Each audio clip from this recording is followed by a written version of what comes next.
we've moved into a time now where the truth is so hard to discern because there are so many sources for news.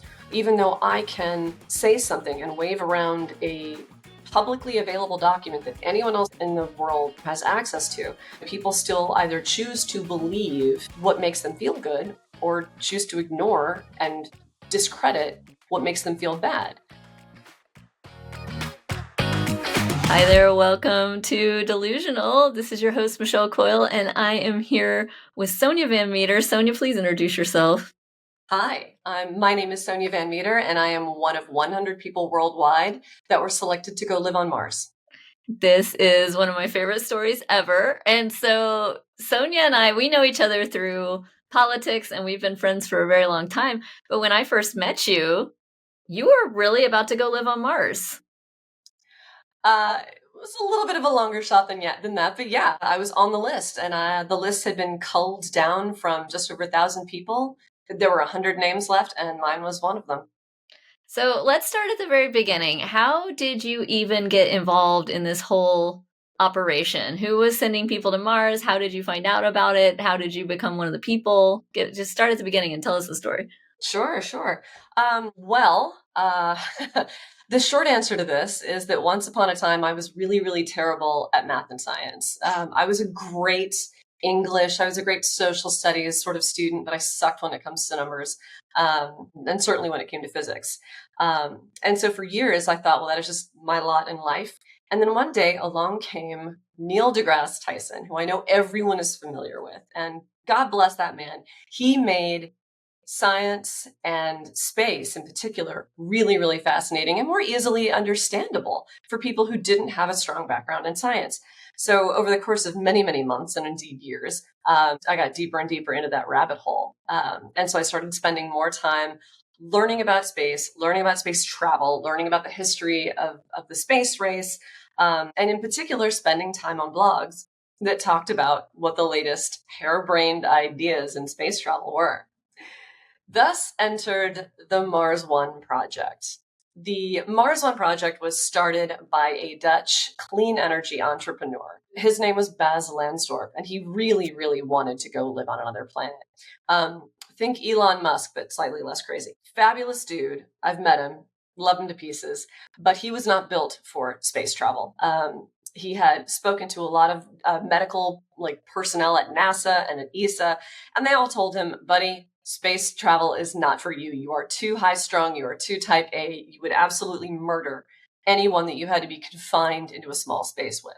But that didn't dissuade him. He decided that he wanted to make this happen. He wanted to be part of the mission to put people on Mars. And so the Mars One project was born. Essentially, an open call was sent out to the entire planet. Anyone who wanted to go to Mars was welcome to apply. There was one catch, though. You were never going to come back.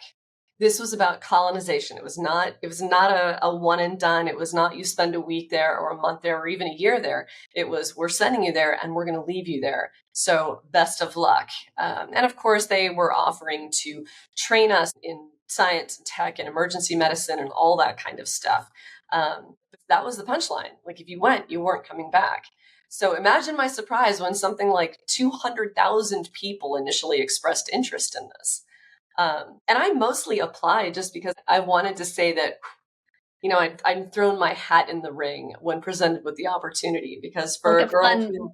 Anecdote for cocktail parties or... Totally, right? A fun story to tell on my friend's blog or on my friend's podcast. But yeah, for reasons surpassing understanding, when they published the first list, my name was on it. And I came to find out later on, how the sort of the process for choosing people came up. They were looking for people who were very easygoing and interested in learning new ways of doing things. So you had to be very adaptable, very laid back. You kind of had to be someone who could be good in tight, confined spaces and good under pressure. And so that was a lot of what the questions they asked us were all about. They also wanted to see if you could learn new material and learn it quickly and learn it thoroughly. So when we first made the original cut, which was somewhere around 1,200 people, I think, they gave us a huge packet of information on the planet to study and learn. And by the next round of interviews, and after you'd passed a physical, they tested you on it. And they wanted to see if you could deliver. And so then when they culled that number down to 100, I was somehow still on the list. And that's when my sort of goofy media tour started. They did a huge launch. It was very, very public. And for about 15 minutes, I was a legit trending topic on the internet. For good reasons and for bad. One of the best things about this is that it afforded me the opportunity to talk about why I think space exploration and space travel and even space colonization is so important. It challenges humanity to think outside the box. It challenges us to look past sort of petty, superficial differences like race or gender or ethnicity or orientation, and demands that you look past that and solve actual problems that could arise in very high pressure situations. I loved all of that. I loved being able to talk about the original space race, back in the 50s and 60s and 70s. I loved every piece of it. What I didn't particularly love was the backlash, because Michelle, I don't know about you, but anyone who's ever been a woman on the internet trying to do literally anything has met with a little bit of pushback. Not me, never. No one's ever said anything negative to me on the internet. I've just skated through this whole 44 years. Yeah, it's a wonderful, lovely place, the internet, let me tell you. No, 10 out of 10. Would visit again. So, I mean, at what point did this start to become more real for you? Like, oh my God, I could actually be sent to Mars. And if I go to Mars, I am never coming back. And by the way, at that time you were already married. You had 2 stepsons that were still young. And this started to get, like this could actually happen. Yeah. It's funny because in the beginning it was all an academic sort of intellectual exercise, right? Like, oh my gosh, what are the conversations you have to have with your partner, with your family, with your friends, when you throw your hat in the ring for something this Looney Tunes? And it was fun. It was a sort of fun exercise for me and my husband, for me and my father and sister. And, when I made the original cut, they were like, whoa, okay, that's weird. And then there was another cut with the medical review, and things got a little bit more real. And then when the number was suddenly only 100 people worldwide, my husband and I had to move out of the intellectual exercise space into, okay, wait a minute, if this is actually going to be a thing, how do we want to proceed here? And, over the course of a couple of years, we had a lot of really interesting and very challenging conversations. And, in hindsight, I have always been confident that I 100% married the right person for me. But that experience really, really underscored that, because I promised to live my life with this man, and he promised to live his life with me. But inherent in that promise was that we would always do whatever it was to allow our partner to be the best and biggest version of themselves in that life. And so the conversation moved away from, you promised me this here on this planet, to, bigger things like, how could I possibly limit my wife if her life could be something so extraordinary, not just for me, but for all of humanity, all of humankind, the entire freaking planet. And to be fair, like, we had thought about a lot of peculiar situations when we were engaged and planning to get married. I don't know that one of us leaving the planet ever, was in the back of anyone's thoughts. But he did know that I was a huge Star Trek fan, and given the opportunity to get on a rocket into outer space, I was probably going to choose it. But what are the chances of that happening, right? Right. But it was a really, really great couple of years. Obviously, because you haven't heard about it, the organization was not able to raise the money that they needed to really get the program up and running. The idea was that they would pay for all of this by televising the training of the people that were going to go. And the training would take about 10 years. Like, there was going to be a lot of training, lots of isolation. So this was going to be like a reality show, for like a 10-year-long reality show? Yeah. And then the first group of 4 people would go. And every 2 years after that, 4 more people. I've got to pause you there because that was the part of the story. And by the way, if that had actually happened, you'd be going probably around now because I think this was about 10 years ago that this was going down. So you would have spent like the last 10 years on a reality show and then maybe been one of the first 4 to go and then another 4 go. And so when you were originally telling me that, that was the part that terrified me. It wasn't the long journey to Mars. It wasn't the living on Mars forever. It was the you're only going to be with 3 other people for how many years until the next batch of people was supposed to come? They were going to send people every 2 years. So Every 2 it years. would have been So 4 years, yeah, with just 2 those. years of 4 of you, like you better like each other, and then you get fresh meat. It's And then you more get fresh meat, yeah. 2 years later. That's psychologically horrifying to me to be trapped with only 3 other people for away from everybody I love forever. Well, maybe Until this will be a comforting thought then, because at the end of the day, like we all knew that our life expectancy was going to radically shorten just by being on that planet. So you probably would have been on Mars all that long before something killed you. Oh, okay. So they were gonna send fresh meat because y'all would probably be dead by the time the new people got Not there. necessarily, not necessarily the 4 of us. Obviously, we hope that the first 4 are the ones that are like setting up shop and getting everything ready. But they were constantly going to be sending up new supplies and new materials and all that kind of stuff. But obviously the idea is like mathematically, I'm pretty sure Vegas has numbers on this. You're going to live a much longer life on this planet than you will on that planet, Right. for myriad reasons. So the trade-off was that you were going to live a much shorter life, but what a life it would have been.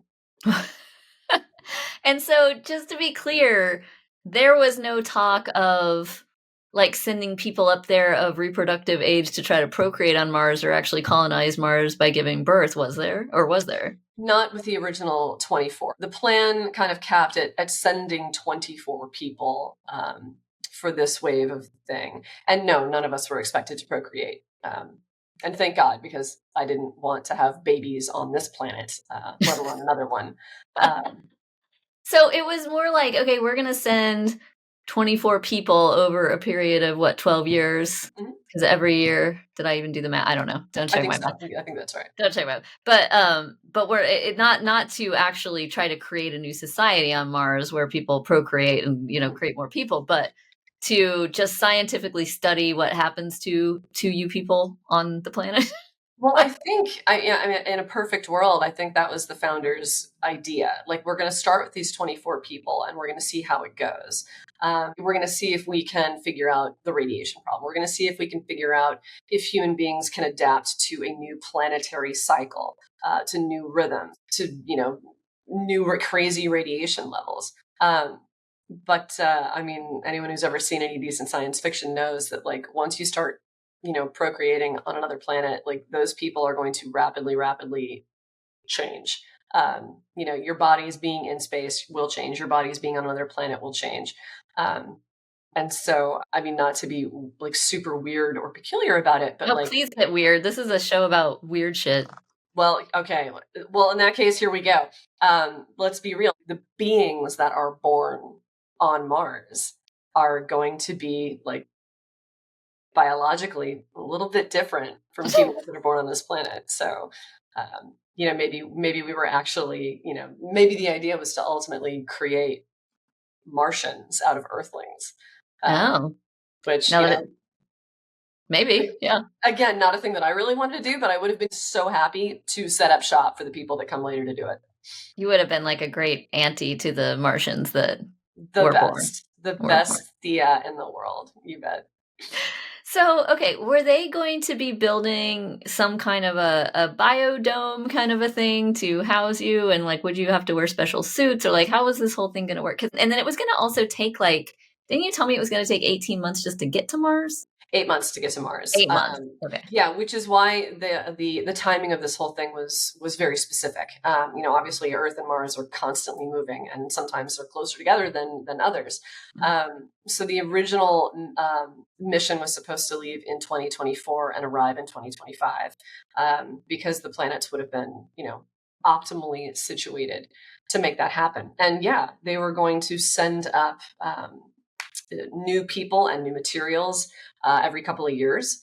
And yeah, I mean, like you're definitely not walking around on Mars outside without protective gear, and they would have, had to, sent up habitat materials, even before we got there, to, so that, people would have a place to live. So yeah, there was a whole plan. They'd mapped this whole thing out. They had recruited talent from, again, from NASA and from ESA and from other, spacefaring private companies to advise on this mission. It was a really, really fascinating sort of meeting of the minds. And I was very, very excited to be part of it. However short-lived it was, because it was so far-fetched, because it was so out there, because it was such a, it was a moonshot, like it was sort of the next moonshot. And I really, really enjoyed having the opportunity to talk about why this was so important. Honestly, even if they hadn't selected me, or if they eventually whittled down the 100 and I didn't make the list, I would 1000% have still been an advocate, for the program. And I would have made a great ambassador, for the organization, because, this is how we break new barriers. This is how we accomplish new great things. Kennedy said it best, we do these things not because they are easy, but because they are hard. When the rubber really meets the road, that's when we find out like the measure of who we are and what we're capable of. And God, I loved it. For 15 minutes, I loved being part of something that big and that ambitious. Well, let's talk about your 15 minutes, because that is indeed what happened. You being the beautiful, wonderful, and articulate, brilliant person you are, you were kind of put forward as a spokesperson for this entire thing. And I remember you doing lots and lots of press for a certain period of time. Can you tell our watchers and listeners some of the big shows you were on, or some of the press that you did? Because you went on a whole tour. A little bit. The great thing about going on a tour, though, is that, everything is done remotely now. So, there were mornings when I would wake up at like 2:30 a.m. and go to a studio and record something for Good Morning Britain. And then, the day would officially begin and I'd be on like CNN and like maybe do some Al Jazeera, while I was onto it. And then later in the day, I remember at one point doing like New Zealand radio at some other ridiculous hour, and not realizing if I was speaking in the morning or in the evening or in the afternoon or what. It was really, really fun. Yeah. Once they announced the 100 and once they really did their big initial promo push, it also helped that I was living in DC at the time. I was really, really easily accessible. So I got called from some interesting, there was some late night hosts. There was oh Lord, what was it called? The Nightly Show. I was on the Nightly Show with Larry Wilmore, and, he did a whole interview with me where we talked about this. And, in the one time the internet has ever been really, really, really kind and generous to a woman, it was a year or so after I did that show, and it was a fabulous show. Like I was on with Larry Wilmore and with Don Cheadle and with one or two other famous, like interesting people. I was like, what in the world am I doing on this panel, these amazing folk? But a year later, somebody had asked, Larry Wilmore, the host, had done an AMA and asked me anything on Reddit, where someone asked him, who's your least favorite guest that you ever had on your show? And I am shocked he even remembered my name. But that man said, oh, that Mars lady. And I think the actual quote was, I literally hated every second she was on. Now, did he say why? Did he say why he hated you? Maybe he just didn't. Maybe he just thought I was too big a kook for his show. Which, and I made that joke to him. Like even before we went live that night, I was like, "Look, I recognize how goofy I look. Like I get it. I'm here for the jokes. I'm here for the ribbing. Like I can take it. I will be a good sport." But I think maybe he just thought that I was sort of a ridiculous sideshow. But what's funny is that when he said that on the AMA, out of nowhere, all these people suddenly started defending me. Like, bro, I've seen way lamer people on your show. Like, what you laughed at your dumbass jokes, or I thought she was really, really nice and kind of interesting. Like, I have never seen the internet rush to a woman's defense before, but that's lovely. It was really something. It was really, really something. Well, what was your favorite thing that you did? What was your favorite interview? Oh man. So if I'm being honest, it wasn't necessarily the interviews that I mean, every interview I did was fabulous and fun. I talked to Jezebel. I talked to the Washington Post. I talked to the, Dallas Morning News. I talked to plenty of people. I got to go on Fox News. And by the way, those makeup artists, fabulous. Oh my Oh gosh, my you God. just put a new item on my bucket list. I want to get my makeup done by the Fox News Mar-a-Lago face people just once. They no, this was pre Mar-a-Lago. I This was know. back when it was just like Megyn Kelly needs to look amazing, 24 hours a day. And let me tell you something. It was I finished that interview and immediately called my husband. It was like 5 o'clock. I'm like, we're going out. You're taking me to dinner. I look way too good to waste this face paint. No, all of the interviews were fun. But my favorite moment from all of that was one day when a mutual friend of ours actually called me to say, "Oh my God, Sonia, you're not going to believe what just happened. Lay it on me, dude." He goes, "You were just featured on like a morning chat show. It was like Good Morning America or something like that. Now you weren't on, but they talked about like you in front of Meryl fucking Streep. And someone looked Meryl Streep in the eye and said, you should totally play this woman in a movie. Oh my God. Now, I'm probably going to die on this planet, and that is fine. I'm not sure what would have been cooler. Me going to Mars or Meryl motherfucking Streep playing me in a movie. I don't know. Honest to God, I'm like, I have peaked. I have peaked. I'm never going to be cooler than that. Like, that was sort of the fun stuff. But what if you went to Mars, Meryl Streep played you in a movie, and then you never got to see the movie because you were on Mars? Oh, I would have seen the movie. I would have seen, no, I mean, like, it's another planet, but we still are able to send things. Like, I would have I don't know. Do they have Netflix on Mars? Like, how does that work? I mean, not yet. There's also a 7-minute delay in terms of like how fast signal can get to and from the planet. But like, shove that shit on a thumb drive and send it to me with the next round of supplies, because there's no way I would have missed that. Actually, and that's a funny segue into this next incredibly bizarre point. So I had my 15 minutes, and there were so many like fun like things that I saw, and conversations that happened, people attacking me, people defending me for all kinds of reasons. Some are, of course, completely familiar, some are completely bizarre. But then everything kind of died down. And, like obviously the program kind of went belly up, and that's sad and all. But, I resumed my normal life. But then about 3 years later, some very strange things happened. I remember one day I received a galley copy of a book that I'd never heard of. I didn't know the title. I didn't know the author. And I was getting a pre-published copy of this book. Like, what in the world could that be all about? And so I opened it. And the introduction said, in 2013, I heard a podcast with a woman named Sonia Van Meter. Someone had written an entire book based on the story that I had told. It was a work of fiction, obviously, but the author had been so interested in the idea that she literally wrote an entire work of fiction about, my story. That's And amazing. then I think it was a year later that a movie came out where the opening scene was 5 astronauts walking up to, it was set at a very fancy gala, and 5 astronauts are obviously quarantined behind glass, but it's 4 big hulking dudes who all look straight out of like Russian central casting, and this petite brunette woman.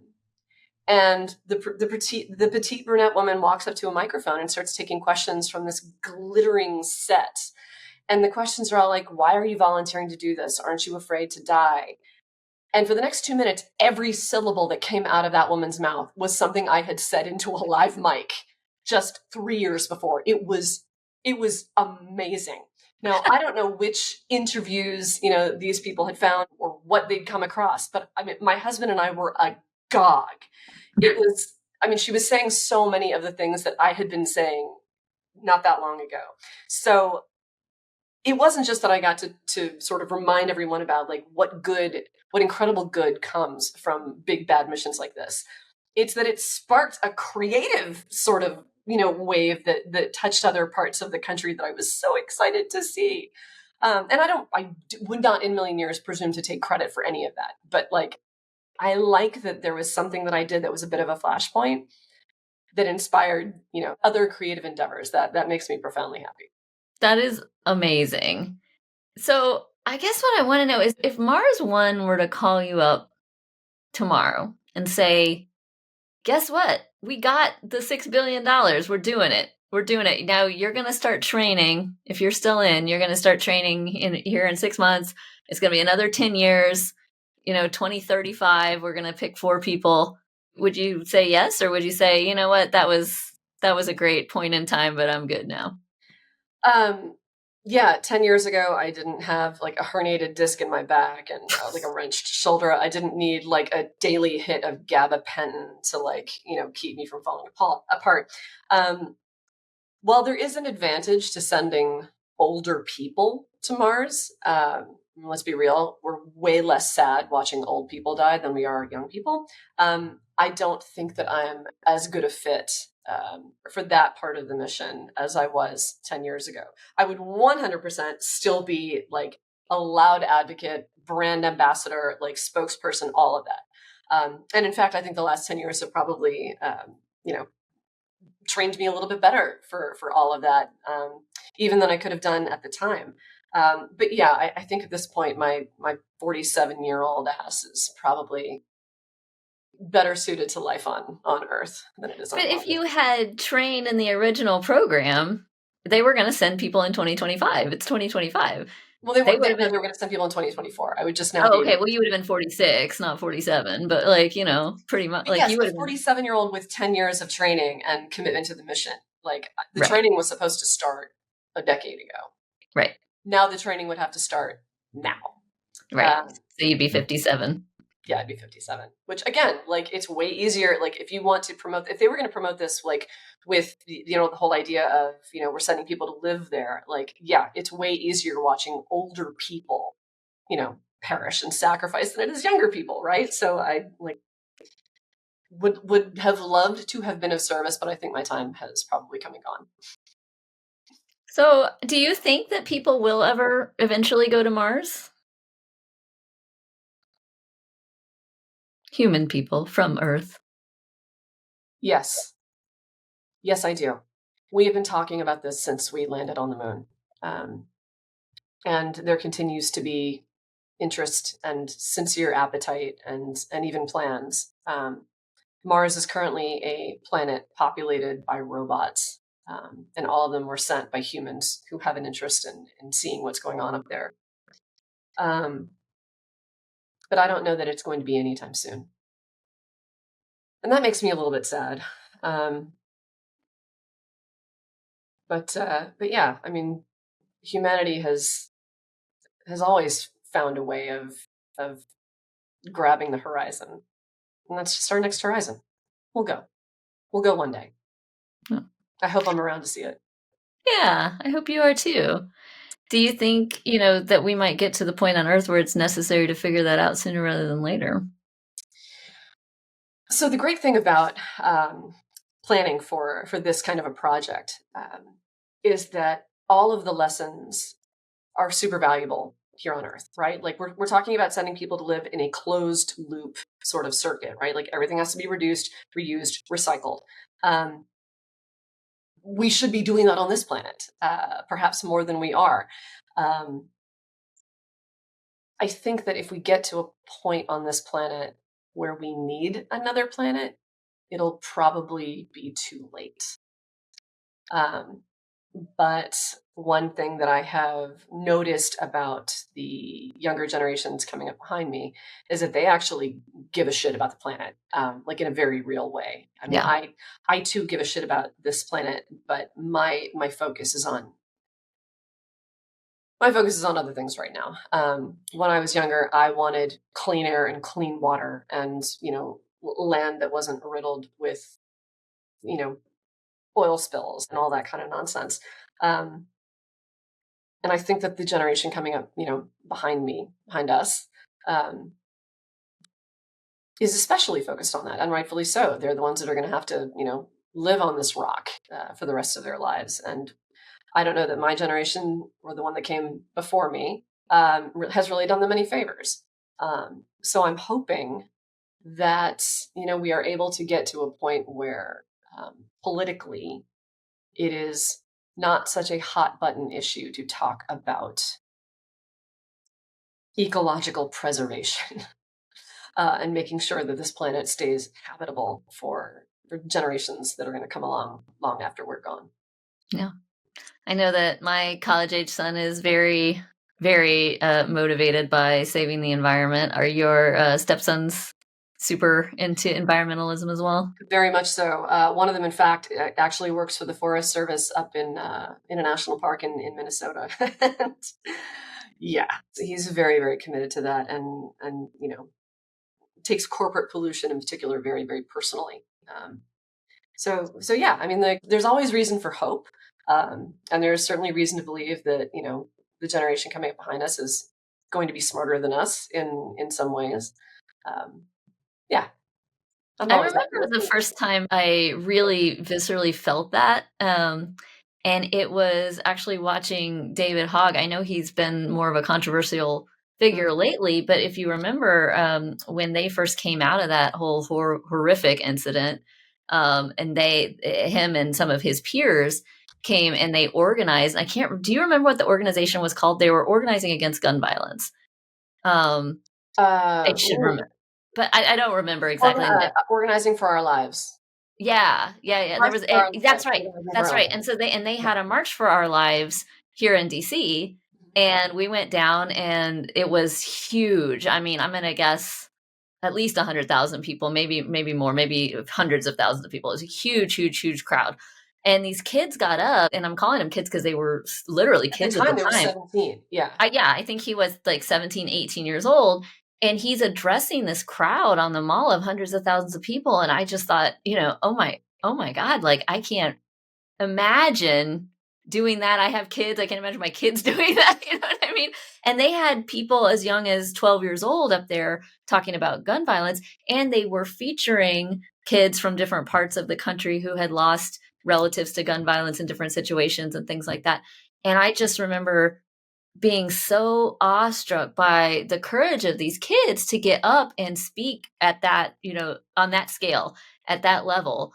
And this relief hit me after, decades of political activism and organizing. I was like, oh my God. Like, it was like, I don't have to, me and my friends don't have to be the ones doing this forever. Like, there are people coming up behind us. And not only are there people that are interested and active coming up behind us, but there are people who are smarter than us and better than us. Because and I don't want to speak for you, but like, I don't know that I could have done that at 17. Maybe. I mean, what those kids experienced was, I mean, that's a paradigm shifting event. Yeah. I would never presume to speak for any of them, but I mean, to your point, I think that once you have survived, once you've emerged on the other side of an event like that, everything else kind of takes a back seat. Like I can see how they were so motivated to organize and to put together this incredible crowd and make these remarks in front of a global audience. Because I mean,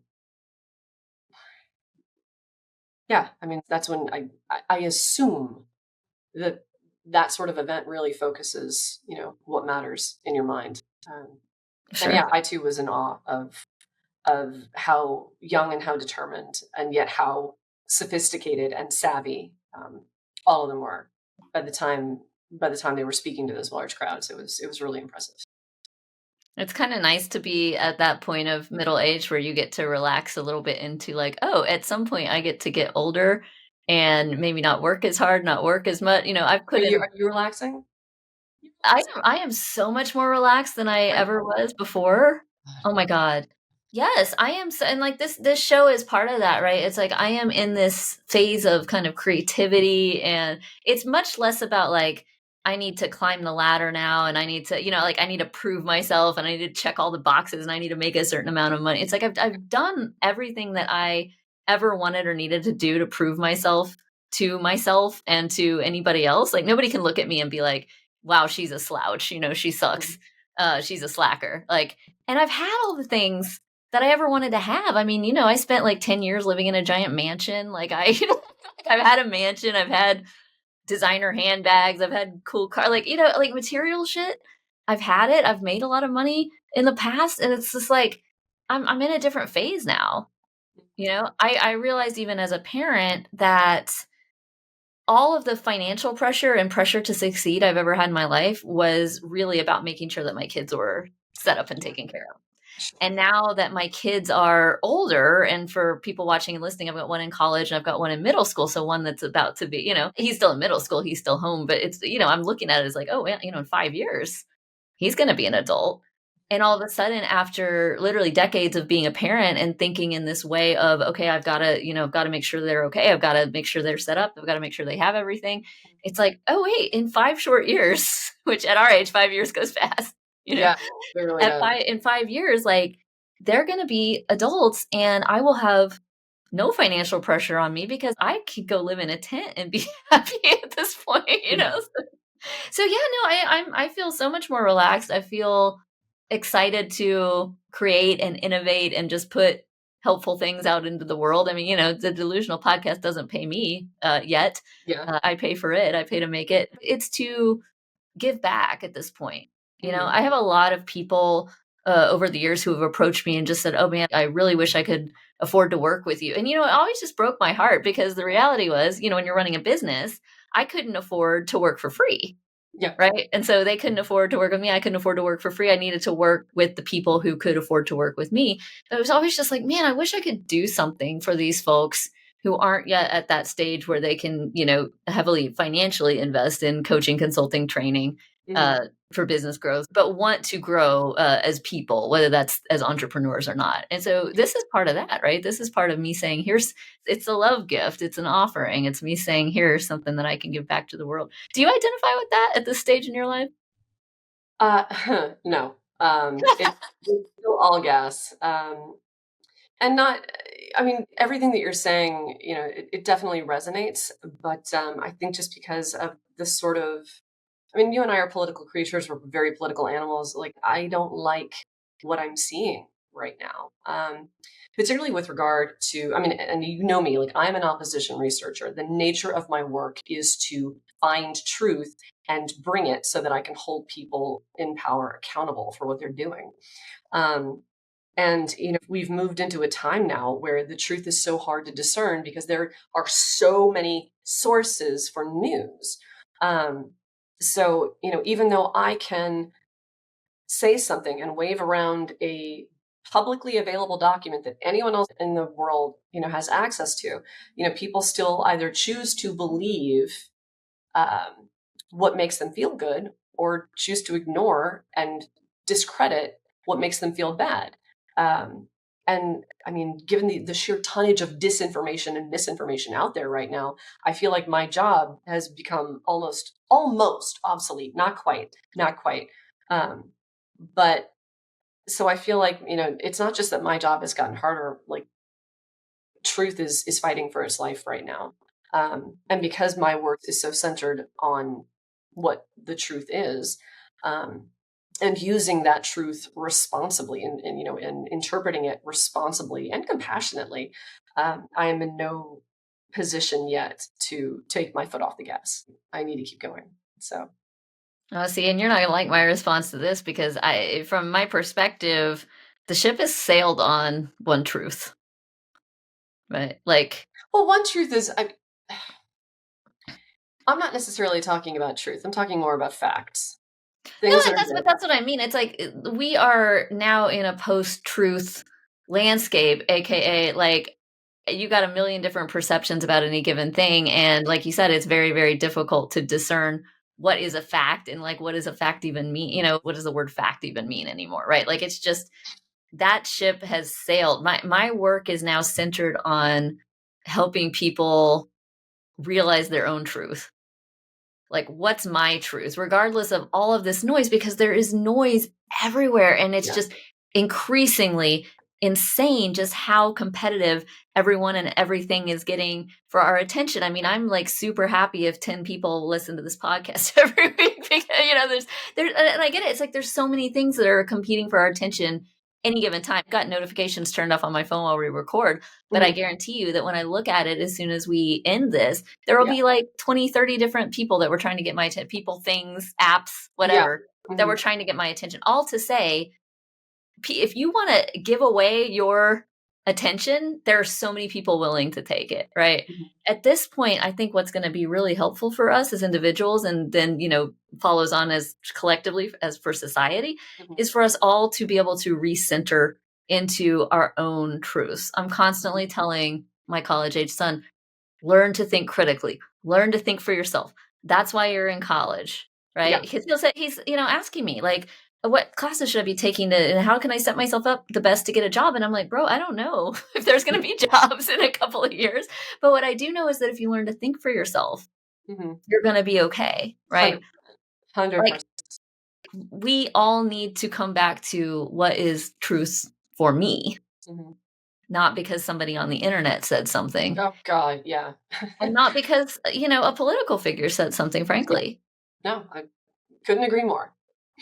So we're coming to the end of our time, Sonia, but I wonder, because this is a show about doing crazy things and taking moonshots, for folks out there who have a crazy dream or a crazy idea, what advice would you give them? Just that there is no such thing as a dream that is too big to be pursued. Man, like shoot your shot. You know, there's some old adage about how one person will be dancing in the park by themselves, and people will look around and go, "Well, that's weird. Why is that person dancing all by themselves? It's really peculiar. Like, what even is going on over there?"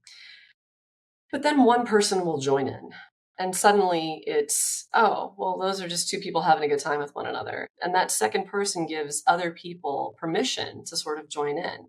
And the next thing you know, not only is it perfectly normal and acceptable and fine, but like some that one person has made it possible for a whole bunch of other people to join in. Um, and God knows when I first told people, hey, I've applied to go live on another planet, rightfully so, I got a little bit of side eye. But it gave me the opportunity to talk about things that really mattered to me and push a mission that I thought just stood to benefit all of humanity. So I mean, generally speaking, as long as your dream doesn't involve specifically hurting anyone, man, go and do you. Do it loud, do it proud, and do it fearlessly. That's all I got. Sonia Van Meter, almost Martian, thank you so much for being on the show today. We really Truly my appreciate pleasure, Michelle. it. And everybody watching and listening, thank you for watching and listening. We really very much appreciate you. We know there's only 10 of you and we love you so much for it. And one day, this will be a very famous show. And Tony Robbins is going to be on the show. I keep saying that because I'm going to manifest it. I'm going to make it happen. Thanks for watching. Thanks for listening, Sonia. Thanks so much for being on. And everybody, we will see you next time.